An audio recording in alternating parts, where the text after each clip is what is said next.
नमस्कार बच्चों, सोशियोलॉजी की क्लास में आप सभी का स्वागत है। आज हम चर्चा करेंगे विकास जनित विस्थापन से उत्पन्न समस्याओं के बारे में। विकास के नाम पर बन रहे बड़े बड़े बांध एक ओर विस्थापन की समस्या पैदा करते हैं और दूसरी ओर पर्यावरण असंतुलन की।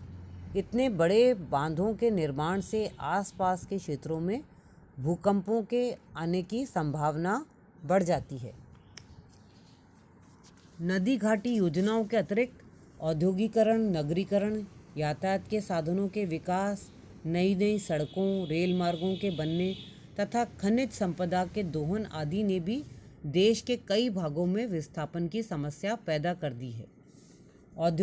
औद्योगिकरण की प्रक्रिया के कारण कल कारखानों के क्षेत्र में रहने वाले लोगों को अन्यत्र जाकर बसना पड़ा है।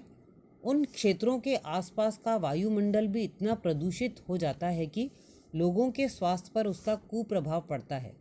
ऐसी स्थिति में वहाँ के लोगों को अपने रहने के स्थानों को छोड़कर अन्यत्र जाकर बसना पड़ता है।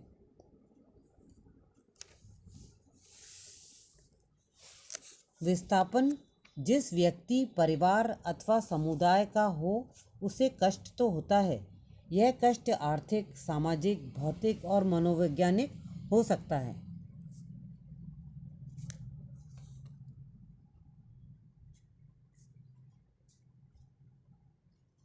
विकास जनित विस्थापन से कुछ समस्याएं जो उत्पन्न होती हैं, जो कुछ व्यक्तिगत समस्याएं हैं, वो इस प्रकार हैं। पहली है, विस्थापन के फलस्वरूप मूल स्थान को छोड़ना व्यक्तिगत रूप से बहुत बड़ी हानि है। व्यक्ति का मकान, जमीन तथा इनसे संबंधित अचल संपत्ति को छोड़ने की पीड़ा व्यक्ति को ही भुगतनी पड़ती है।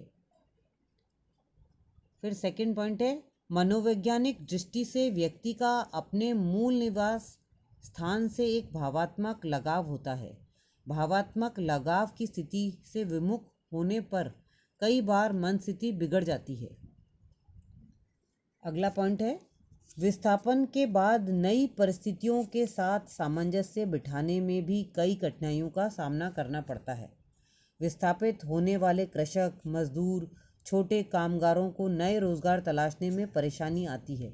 कभी कभी विस्थापन के बाद आजीविका का वैकल्पिक स्रोत नहीं मिलने से बेरोजगारी और निर्धनता की समस्या उत्पन्न हो जाती है। नेक्स्ट पॉइंट है, जागरूक, शिक्षित और संपन्न व्यक्ति तो विस्थापन के बाद अपनी वैकल्पिक व्यवस्था स्वयं कर लेते हैं अथवा उपलब्ध विकल्पों को अपने अधिकार में कर लेते हैं, लेकिन जो अनपढ़ और सीधे लोग होते हैं उनको वंचित होना पड़ता है। अगला पॉइंट है, विस्थापितों को यदि क्षतिपूर्ति के रूप में नगद भुगतान किया जाता है तो कई निर्धन लोग इस राशि को गैर उत्पादन वस्तुओं को क्रय करने में खर्च कर देते हैं तथा स्थायी संपत्ति जैसे मकान, कृषि भूमि आदि क्रय नहीं कर पाते। अगला पॉइंट है, विस्थापितों को भी बिचौलियों का शिकार होना पड़ता है। बिचौलिए कई बार विस्थापितों के साथ धोखा करते हैं। नेक्स्ट पॉइंट है, यह एक आम शिकायत है कि विस्थापित व्यक्ति को जो मुआवजा मिलता है वह बाजार दर से कम प्राप्त होता है। ऐसी स्थिति में विस्थापन से प्रभावित होने वाले सदैव घाटे में रहते हैं। अगला पॉइंट है, वृद्ध व्यक्ति एवं महिलाएं विस्थापित होने वालों में सबसे अधिक समस्याओं का सामना करते हैं।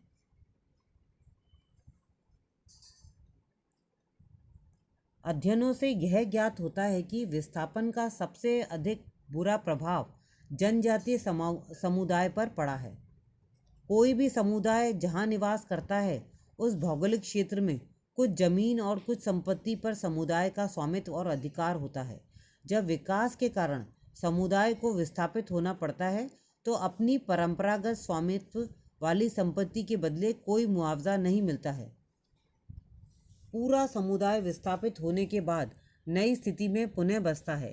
पुनर्वास में सामुदायिक जीवन से संबंधित विश्वास, परंपराएं, कर्मकांड, भाषा, सामाजिक संगठन अर्थात सामुदायिक संस्कृति ही नष्ट हो जाती है।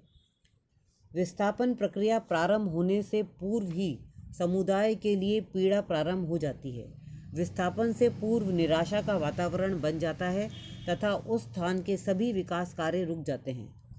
समुदाय के विस्थापन के बाद पुनर्वास के समय कभी कभी संघर्ष की स्थिति बन जाती है। नए स्थान पर नए लोगों के साथ सामंजस्य के स्थान पर तनाव और संघर्ष की घटनाएं भी प्रकाश में आती रहती हैं। उपरोक्त समस्याओं के अतिरिक्त विस्थापितों को पुनर्वास से संबंधित अन्य कठिनाइयों से भी जूझना पड़ता है, जैसे पुनर्वास के लिए योजनाबद्ध कार्य नहीं होना, मुआवजे की राशि अपर्याप्त मिलना, ज़मीन के बदले ऐसे स्थान पर ज़मीन देना जहां आधारभूत सुविधाएं उपलब्ध ना हो, मुआवजे की राशि समय पर ना मिलना, बिचौलियों की भूमिका से भ्रष्टाचार की समस्या उत्पन्न होना, विस्थापितों की मानवीय एवं मनोवैज्ञानिक आधार पर विस्थापन के लिए उपेक्षा करना आदि।